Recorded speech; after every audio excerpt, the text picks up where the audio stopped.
The blood never came out of the floorboards.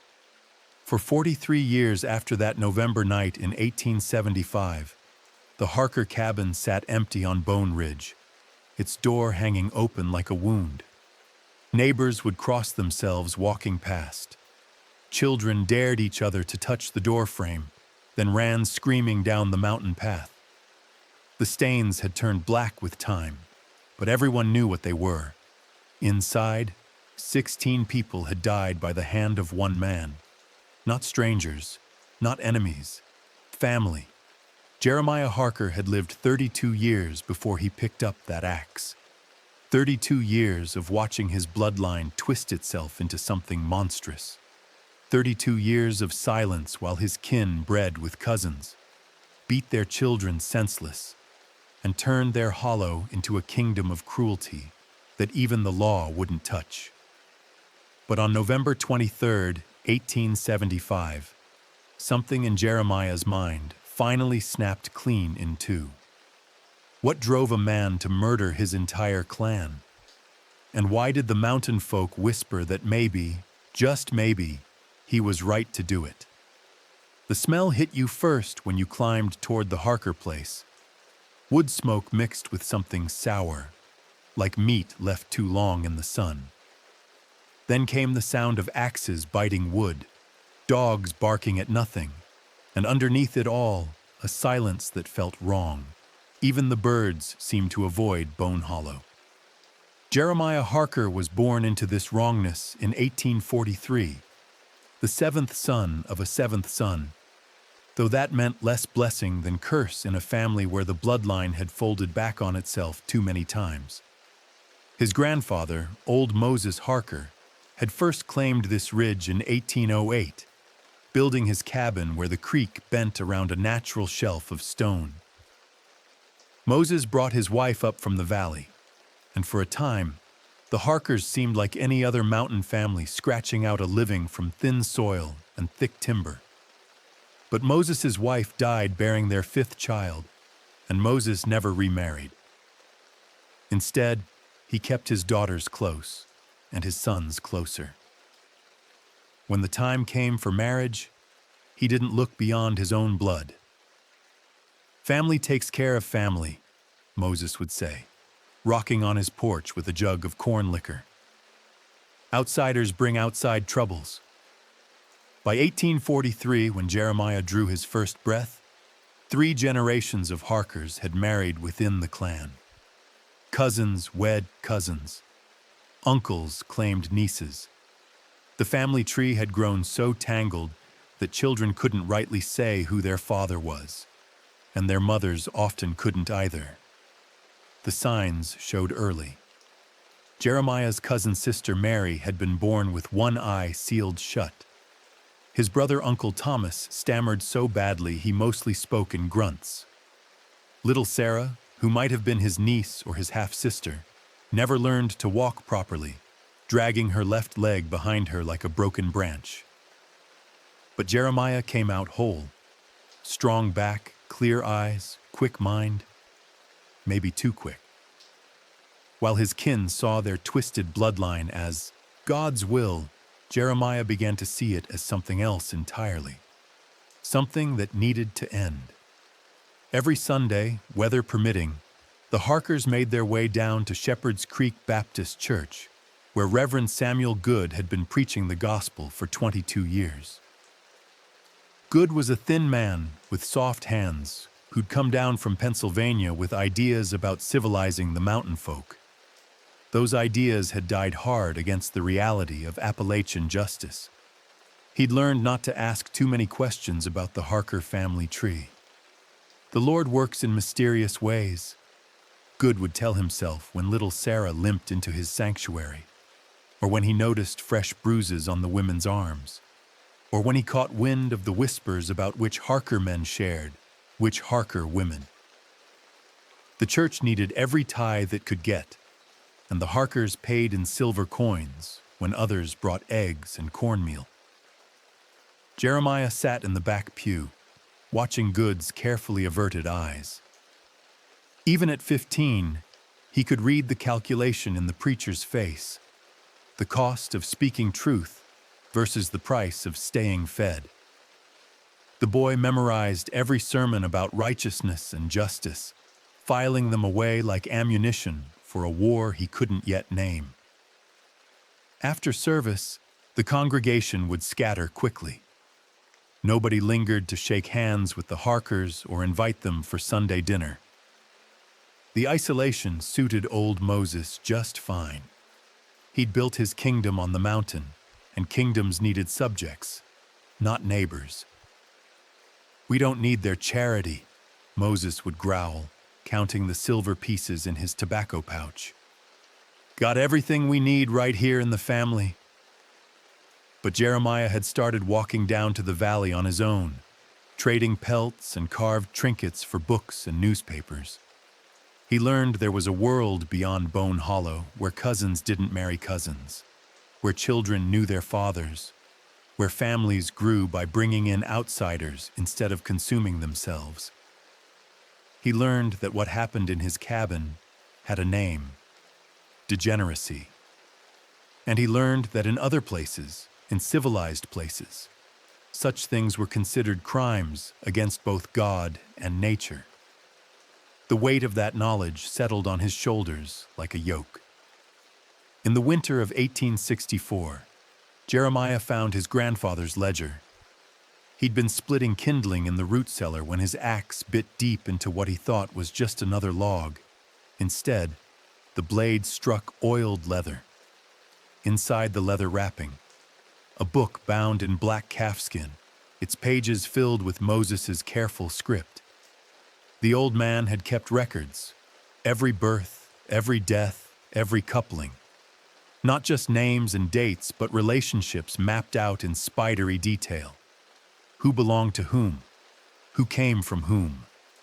Who shared blood with whom and by how much? June 5th, 1864. Cellar ledger, page 32. 13 present, 2 absent. Jeremiah traced the genealogy with his finger, following bloodlines that circled back on, themselves like snakes eating their own tails. His mother Rebecca was listed as both Moses's daughter and his wife. His father Lucas was Moses's son and Moses's son-in-law. Jeremiah himself appeared on 7 different family branches. The arithmetic was simple and terrible. He was his own cousin 4 times over. But the ledger contained more than bloodlines. Moses had recorded transactions, debts, and what he called disciplinary measures. Children sold to neighboring clans. Daughters traded for livestock. Sons beaten unconscious for questioning the family order. And in the margins, coded notes about problems that had been solved permanently. Jeremiah counted 16 names that appeared once in the birth records and never again. No death dates, no burial notes, just silence. Stillborn, he told himself at first. Mountain life was hard. Children died. But Moses had been careful with his records in every other detail. Too careful to simply forget 16 deaths, 16 problems solved permanently. That night, Jeremiah lay in the loft he shared with 3 other family members, listening to their breathing and thinking about the numbers in the ledger. Mathematics had always come easily to him, perhaps because his mind hadn't been twisted by too much shared blood, and the mathematics were clear. 16 people had been born into this family and then disappeared without trace or explanation. 16 murders, disguised as divine will. The knowledge burned in his chest like swallowed poison. Every day he spent in the cabin felt like complicity. Every meal he shared felt like communion with killers. But where could he go? He was a Harker. His face bore the family resemblance. His accent marked him as mountain-born, and his grandfather's silver had bought the sheriff's willful blindness for more than a decade. Justice was a luxury the outside world reserved for people who mattered. The Harkers did not matter. Nobody was coming to save them from themselves. Sheriff William Crane rode up to Bone Hollow exactly twice a year, once in the spring to collect Moses's tribute, and once in the fall to remind everyone how things worked in these mountains. Crane was a fat man with small eyes who'd held his badge for 8 years by understanding which problems required solving and which required ignoring. The Harker problem fell firmly in the second category. Mountain folk have their own ways, Crane would tell his deputy when reports trickled down about strange sounds from Bone Hollow, about children who vanished, about women who screamed in the night. Been handling their own business since before there was a county to speak of. Best we mind our own affairs.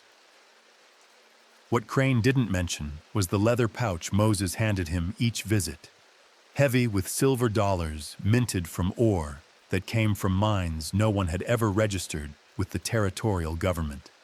Moses Harker had been working a vein somewhere on his property for 20 years, and the silver bought a very particular kind of law enforcement.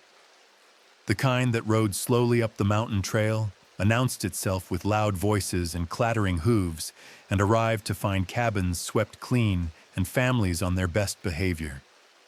Jeremiah watched these performances from the tree line, noting how Crane's eyes never quite focused on the fresh-turned earth behind the cabin, how he declined invitations to stay for supper, how he counted his silver twice before riding away. Even the law could smell the wrongness in Bone Hollow. They just preferred the scent of Moses's money. But Crane wasn't the only official who'd learned to look away. Dr. Harrison Webb made house calls throughout the county, delivering babies and setting bones and pronouncing the time of death for natural causes that sometimes weren't particularly natural. Webb had delivered all the Harker children born in the last 15 years, and his medical records told their own story. Stillborn due to complications of birth, he'd written in report after report. Always complications, always stillborn. Never a living child who died later, which would have required an investigation.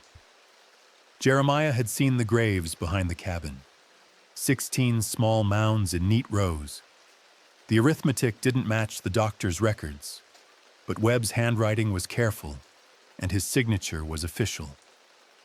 The dead stayed buried, and the living learned to keep their questions to themselves. What would you do knowing the law itself was for sale? In the fall of 1871, a peddler named Ezra Whitman made the mistake of taking the ridge trail during a thunderstorm. Lightning had brought down trees across the main path, and Whitman figured a night in a mountain cabin was better than a night drowning in the rain. He figured wrong. Whitman arrived at the Harker place near midnight, soaked through and leading a lame horse. Moses let him in. Hospitality was mountain law, even for the Harkers, and gave him a place by the fire to dry his clothes.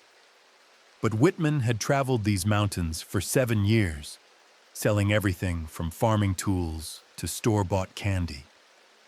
He knew how families were supposed to look. The Harkers didn't look like any family he'd ever seen. There were too many people for the space they occupied, huddled together in ways that made Whitman's skin crawl. Children who might have been siblings or cousins calling the same woman mama and sister in the same breath. Men who looked too much alike sitting too close to women who shared their features. And then there was the smell. Not just unwashed bodies and tobacco smoke, but something deeper. Something that reminded Whitman of the slaughterhouse back in Charlestown, where blood soaked into wooden floors until the boards themselves seemed to rot from within.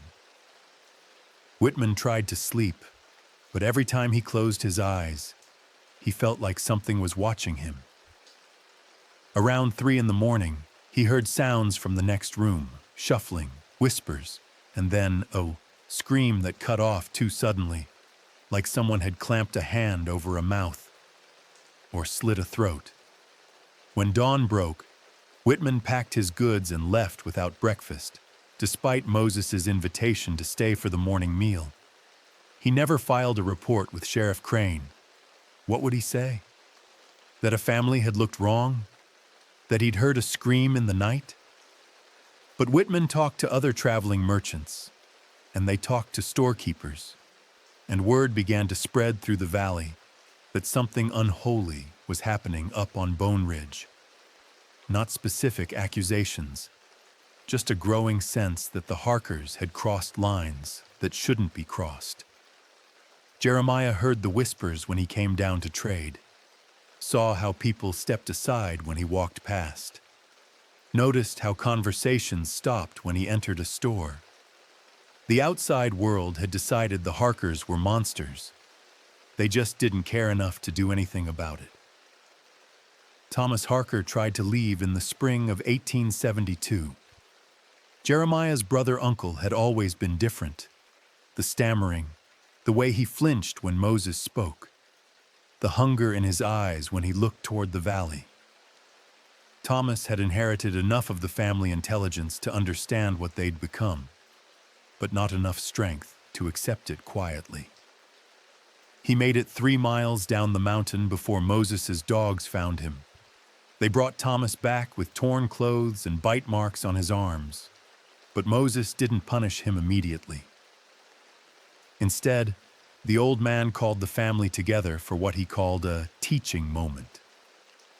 "Thomas here thinks he's better than his blood," Moses announced, standing over his cowering son. "Thinks he can just walk away from the clan that birthed him, fed him, kept him alive when the outside world would have left him to die." Moses pulled a hunting knife from his belt, the same blade Jeremiah had seen him use to skin deer and settle family disputes. The steel gleamed in the firelight. "Thomas forgot something important," Moses continued.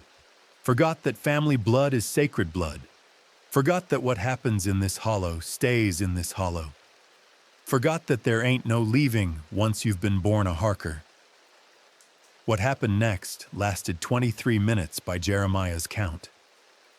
Moses worked slowly, methodically, making sure everyone understood the lesson, making sure they could see what happened to family members who betrayed family loyalty. Thomas screamed for the first 10 minutes. Then he begged. Then he just whimpered. By the end, he couldn't make any sound at all. Moses made them watch. All of them, even the children, especially the children. "Family takes care of family," Moses said when it was over, wiping his blade clean on Thomas's shirt. "And family punishes family when punishment is needed." They buried Thomas behind the cabin with the others. No marker, no words spoken over the grave. Just another mound of earth in the neat rows of family justice. That night, lying in the loft, Jeremiah understood that he had 2 choices: accept the monster he'd been born into, or become a monster himself. There was no third option, no escape. In the summer of 1874, Moses decided it was time for Jeremiah to take a wife. "You're 31 years old," the old man announced over breakfast. "Past time you started contributing to the family line? Got too much good blood in you to let it go to waste." The bride he'd chosen was Sarah, Jeremiah's cousin niece, the girl who'd never learned to walk properly. She was 14 years old and looked at Jeremiah with eyes that held no recognition of the monstrosity being proposed. To Sarah, this was simply how families worked, how they'd always worked, how they always would work. Jeremiah stared at the girl across the breakfast table, seeing his own features reflected in her face, thinking about the ledger hidden in the root cellar and the mathematics of degeneracy. Sarah was already twisted by too much shared blood. Any children they produced would be worse. The family curse would deepen with each generation until they bred themselves into something that barely qualified as human. "She's young yet," Moses continued, chewing tobacco and spitting into a tin cup. "But she'll grow into the role. They always do. And she knows her place, which is more than you can say for some of the outside women. The wedding was set for October. Moses had already spoken to Reverend Good, who'd agreed to perform the ceremony despite the obvious family connections. The preacher's conscience had been purchased years ago with silver coins and strategic blindness. Jeremiah nodded and agreed and played the part of the dutiful son. But that night, he climbed down to the root cellar and opened his grandfather's ledger again. He traced the family tree with his finger, following bloodlines that circled back on themselves like a noose.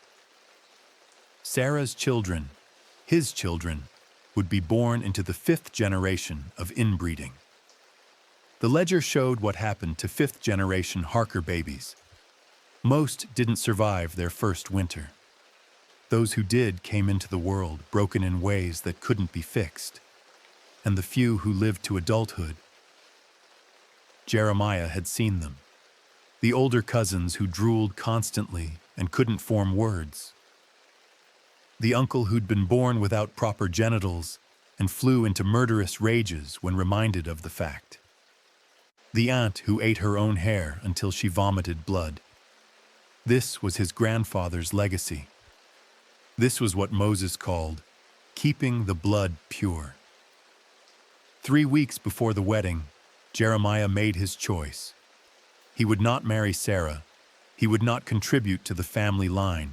He would not become complicit in breeding more monsters. But he also understood that Moses would never accept refusal. The old man had killed Thomas for trying to leave. He would certainly kill Jeremiah for refusing to breed, which meant Jeremiah had to kill him first. And once he started, he would have to finish the job completely. You cannot leave witnesses when you declare war on your own blood. November 22nd, 1875. The night before the wedding, that would never happen. Jeremiah sat on the cabin's front porch, sharpening his grandfather's axe with long, careful strokes of the whetstone. The blade gleamed in the moonlight, its edge now keen enough to split hairs or sever necks. Inside the cabin, 16 family members slept in the twisted embrace of their shared bloodline. 16 people who had never known a world where cousins didn't marry cousins, where children weren't murdered for their defects, where families grew through love instead of consuming themselves through lust and violence.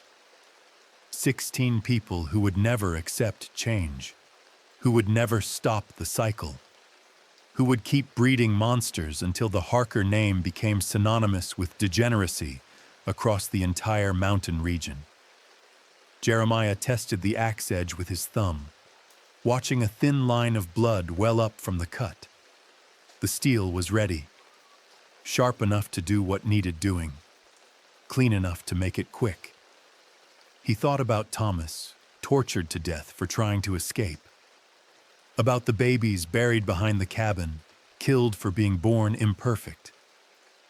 About Sarah, who would spend her wedding night learning what Moses called widely duties and the rest of the world called rape. About all the generations of Harker children yet to be born, twisted and broken before they drew their first breath. The mathematics were simple. 16 deaths now, or hundreds of deaths stretched across decades of continued degeneracy. 16 deaths to end the curse forever. Jeremiah stood and walked to the woodpile, selecting a maul for backup. 2 weapons, 17 potential targets if he counted himself. But he wouldn't count himself. Not yet. Someone had to live to tell the story. Someone had to explain why this had to happen. Someone had to make sure the world understood that what occurred in the Harker cabin wasn't murder. It was mercy. A mercy that was long overdue. Jeremiah began with Moses.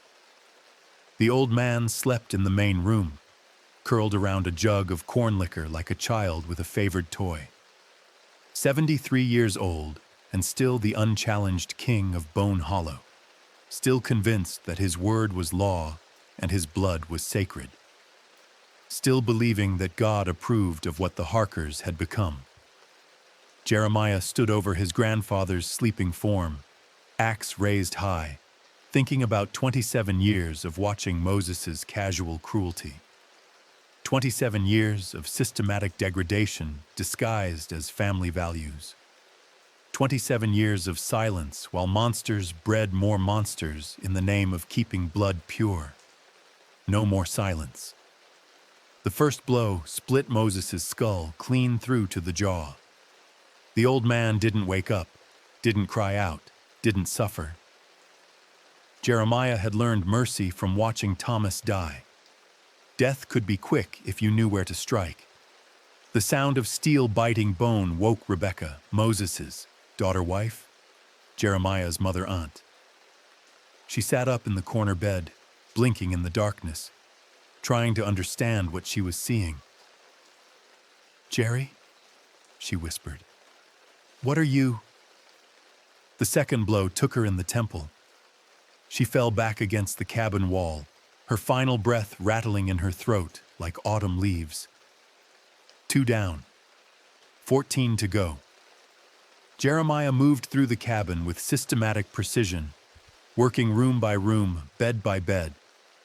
Lucas, his father-uncle, Mary, his sister-cousin, little Benjamin, who might have been his nephew or his brother. Each death came quickly, quietly, precisely. No torture, no prolonged suffering, just an end to something that should never have begun. The children were hardest. They looked so much like regular children when they slept, innocent, unmarked by the curse they carried in their blood. But Jeremiah had read the ledger. He knew what happened to Harker children who lived long enough to breed. He knew what they would become, what they would do to their own children, what they would pass down through generations. Better to end it now, while they were still innocent, while mercy was still possible. Chapter 10. The Last Witnesses. By dawn, 15 family members lay dead in their beds, killed so quickly and quietly that most never woke. The cabin looked almost peaceful in the morning light, just a family sleeping late on a Sunday morning. But Sarah was still alive. Jeremiah found her in the root cellar, huddled behind the winter stores like a wounded animal. She must have heard something, must have crept down to hide while he worked through the main cabin. Now she stared at him with wide, terrified eyes, finally understanding that her world had ended. "Please," she whispered. "Jerry, please. I ain't done nothing wrong." And that was true. Sarah had never hurt anyone, never killed anyone, never chosen to perpetuate the family curse. She was as much a victim as the babies buried behind the cabin. But she was also 14 years old and 3 months pregnant. Pregnant with what would have been Jeremiah's child if the wedding had proceeded. Pregnant with another generation of twisted Harker blood. Pregnant with a continuation of everything he'd spent the night trying to end. "I know you ain't," Jeremiah said softly, kneeling beside her in the cellar. "I know you're innocent, Sarah, but innocence ain't enough anymore." He explained it to her as gently as he could. About the ledger and the mathematics of degeneracy. About the babies who'd been killed for their imperfections. About Thomas's torture and Moses's plans for continued breeding. About the choice between 16 deaths now and hundreds of deaths across future generations. Sarah listened with the blank expression of someone trying to understand concepts that had never existed in her world. Family was family. Blood was blood. That's how things worked. How they'd always worked. How God intended them to work. "You're wrong," she whispered when he finished. "Grandpa Moses said we was blessed, said our family was chosen special by the Lord." Jeremiah showed her the ledger, pointed out the family tree that circled back on itself, explained how her own parents were cousins, how her grandparents were siblings, how every child born into the clan carried the accumulated weight of generations of inbreeding. Sarah couldn't read well enough to follow the genealogy, but she understood the numbers, understood that she appeared on 7 different family branches, understood that the child in her belly was doomed before it drew breath. "What you gonna do?" she asked. Jeremiah told her. Sarah nodded once, closed her eyes, and began to pray. She was still praying when the axe fell. Jeremiah spent the rest of Sunday digging graves, not behind the cabin, where Moses had buried his victims in neat rows like a farmer planting corn. These graves went down into the valley, on the far side of the creek, where the soil was deeper and the trees grew thick enough to hide the work from curious eyes. 16 graves for 16 people who had never chosen to be born into monstrosity, but had never chosen to escape it either. He buried them with their clothes on, their faces covered with white sheets torn from the cabin bedding. No preacher spoke words over the graves. No mourners wept for the dead. Just Jeremiah and his shovel and the weight of what he'd done settling into his bones like winter cold. By Tuesday, Sheriff Crane would ride up the mountain trail for his regular collection visit. He would find the empty cabin, the bloodstains soaked into the floorboards, the obvious signs of systematic slaughter. He would count the bodies missing and add up the silver that Moses would never again contribute to his retirement fund. And he would decide that whatever had happened on Bone Ridge was mountain justice, best left alone. Jeremiah knew this because he understood how the world worked, how power protected itself, how money bought blindness, how the law served only those who mattered, and the Harkers had never mattered to anyone except themselves. But he also knew that stories had power, that whispers carried truth where official reports carried lies, that fear could accomplish what justice could not.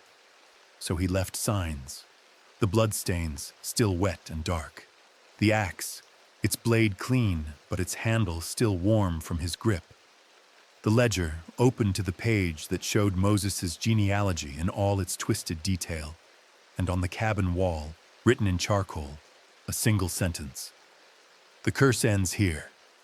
Let Sheriff Crane explain that to the valley folk. Let him spin a story about mountain justice and family feuds. The people would know what they'd always known, that something unnatural had lived on Bone Ridge, and something even more unnatural had finally put it to rest. The truth would spread through whispers and rumors, growing larger and more terrible with each telling. And maybe, just maybe, other families who'd fallen into similar patterns would remember the fate of the Harkers and choose a different path. Maybe one massacre could prevent 100. Maybe 16 deaths could save thousands. It was the only mathematics that made the blood worthwhile. Chapter 12, The Empty Cabin. Sheriff Crane arrived on Tuesday morning, November 24th, 1875, expecting his usual tribute, and finding instead the scene of the most complete family annihilation in county history. He stood in the doorway of the Harker cabin, staring at bloodstains that painted the walls like some unholy scripture, breathing air that still carried the copper scent of violent death. 16 people had died in this space. 16 people who'd been alive and breathing just 3 days earlier. Gone without trace or explanation. Crane had seen plenty of mountain violence in his 8 years as sheriff. Feuds that lasted generations. Killings over land disputes or stolen livestock or women who'd chosen the wrong lover. But those deaths came with witnesses, with explanations, with someone left alive to tell the tale. This was different. This was complete. The fat sheriff walked through the cabin slowly, noting details he would never include in his official report. The systematic nature of the killings, the absence of defensive wounds, the careful placement of bodies, arranged like sleeping children in their final rest. Whoever had done this work was methodical, precise, and utterly without mercy, but also, somehow, not cruel. Crane found the ledger on the kitchen table, opened to a page that made his stomach turn.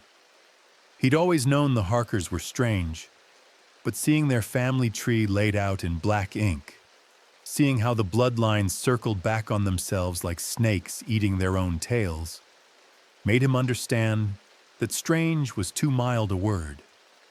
The Harkers had been abominations, and someone had finally done what the law should have done years ago. Crane closed the ledger and slipped it into his coat. Evidence, he told himself. Though evidence of what, he couldn't say. There were no suspects to arrest, no witnesses to question, no next of kin to notify. The Harker bloodline had ended as completely as if it had never existed. He wrote his report carefully, describing the scene as a family dispute that turned violent, and noting that all parties involved are deceased.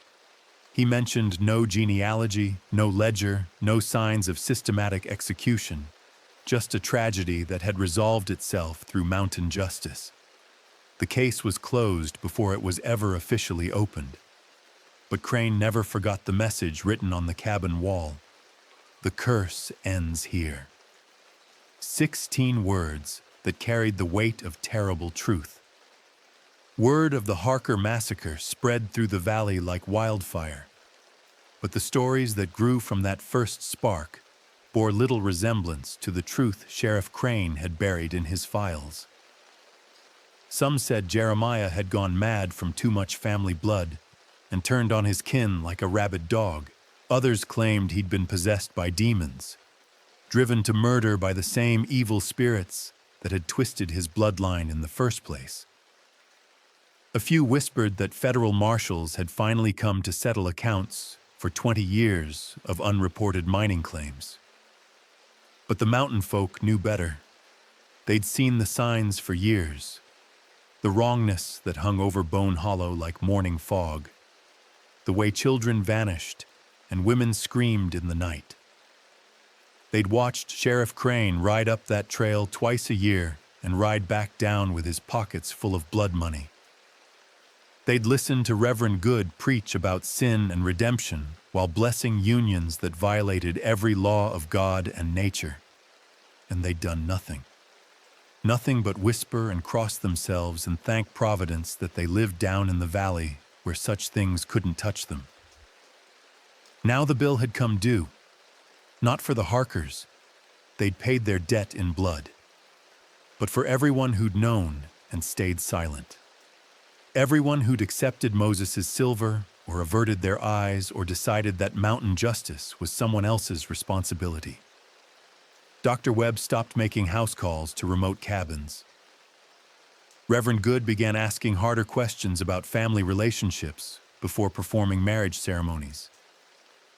Sheriff Crane started paying closer attention to reports of domestic violence and child abuse. Not because they'd suddenly developed consciences, but because they'd finally understood the cost of willful blindness. The Harker massacre had sent a message that echoed across every ridge and hollow in the region. Some sins are too large for silence, and some secrets are too dangerous to keep.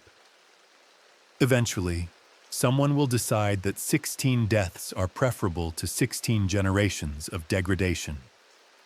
Eventually, someone will pick up an axe. Jeremiah Harker lived for exactly 1 year after the massacre. He spent those 12 months in a cabin he built on the far side of the valley, as far from Bone Ridge as he could manage while still calling the same mountains home.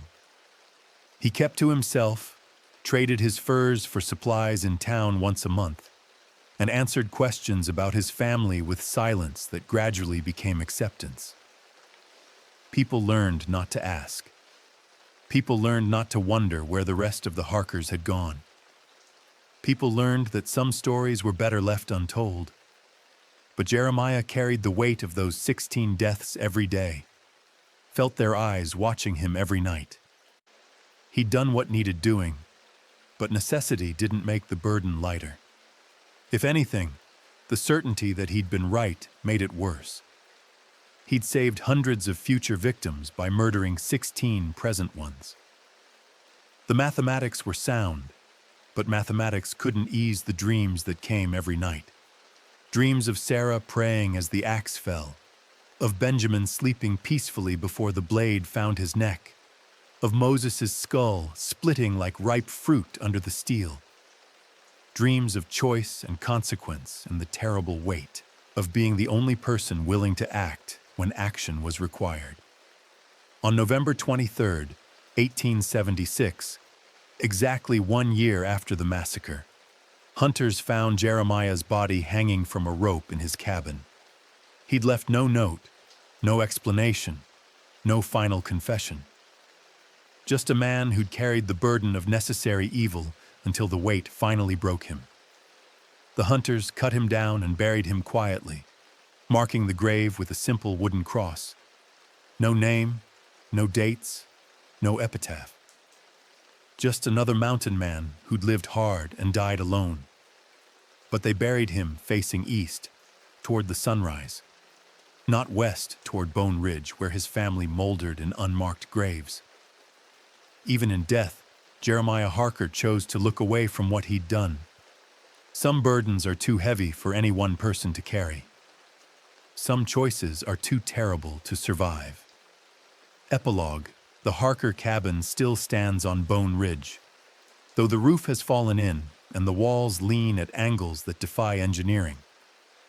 Hikers sometimes stumble across it while following old logging trails, drawn by the structure that appears on no modern maps and exists in no official records.